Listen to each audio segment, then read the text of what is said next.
morning, Francesca Duffy, Spanish tutor for Calendario Adult Education Training Board. Hola, buenos días. ¿Qué tal? Hola, ¿qué tal? So you remember that from last time?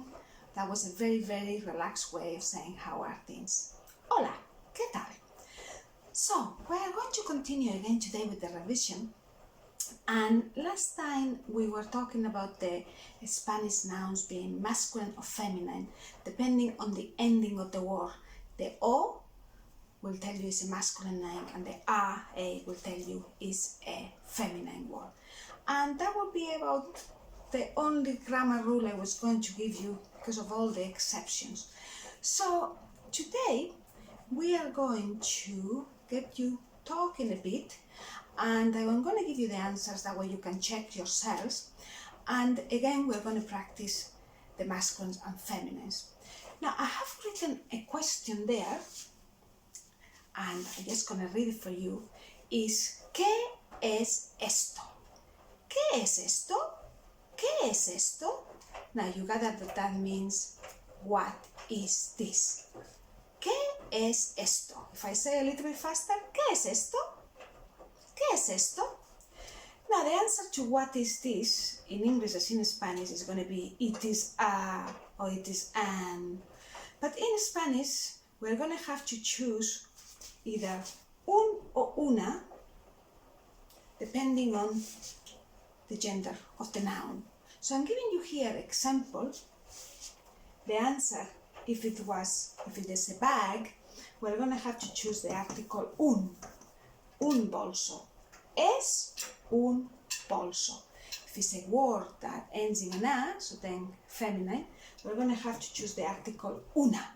Es una mesa. So, es un bolso, it is a bag. Es una mesa, it is a table. So going back to this page, the page with all the nouns, if you start with the first drawing, if I, pointing out to this first drawing, asked you, ¿qué es esto? Your answer is going to be, it is a plane. Now we know from last week that plane was masculine noun. So the answer then, it will be, es un avión. Es un avión. So, if we continue with all the drawings, the next one, all the questions for each drawing are going to be, ¿qué es esto? So, what will your answer be? What will you answer me with the next one? Now, the answer I already given you there is, es un bolso. So, we're going to continue with the next one, which is the boy. And how would you answer, it is a boy? Es un chico. Now, I'm going to continue giving you the answers to all of the drawings, and maybe you can say it first, and then I'll tell you the correct answer. Hopefully you get them all right. So, after the boy, we have a record. Es un disco. Es un elefante. Es una fábrica. Es un gato. Es un helado. Es una iglesia. That is feminine, ends in an a. Continue with the next line. Es una jarra. Es un kilo. Es un libro. So those were self-explanatory there, they do follow the rule. Now we come to the llave, key. It ends in an E, and it's interesting, maybe as you learn each new word, you hopefully remember for next time that one is masculine or feminine. In this case, this was feminine, llave. So, es una llave. Es una mesa. Es una naranja. Es, it is, yes? Es una naranja. And continue with the next line. Es, for some of you that haven't got the page, yes, gonna put it there, is, we are here. Es un señor. If it was a lady, then es una señora. Es un ojo. Es un perro. Es un queso. Es un radio. Es una silla. Es una taza. I'm going to skip number 1. Es un vaso. Es un taxi.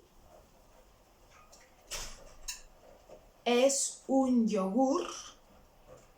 And the last one is, es un zapato. So, es un bolso, es una mesa. Masculine, un, and feminine, una. Okay, I'm just going to turn around this in a moment, but before that, I just remind you as well of, we were kind of doing little sentences each class.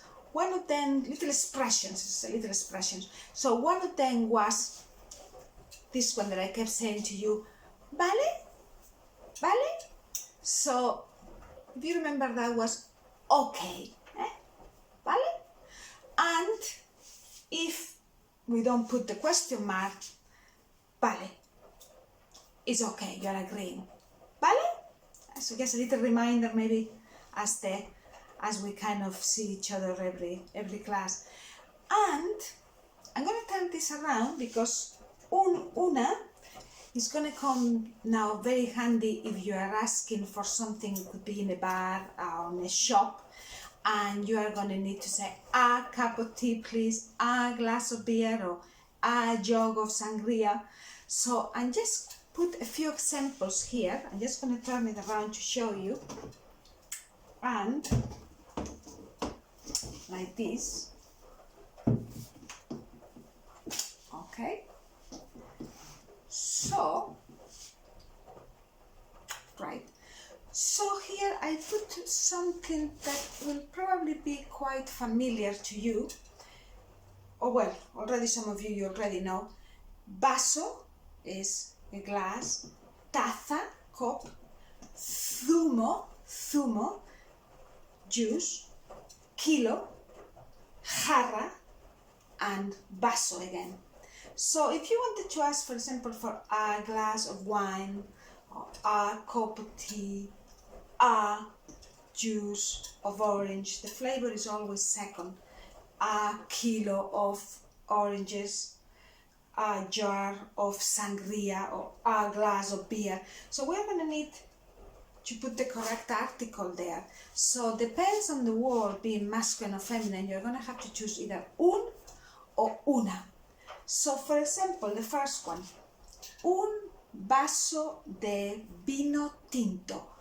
Un vaso de vino tinto, a glass of red wine, or maybe un vaso de vino blanco. Yes. So we are choosing there the un because vaso is masculine noun. Whereas if it was a cup of tea, the word taza is feminine. So then we'll need una. Una taza de té or una taza de café.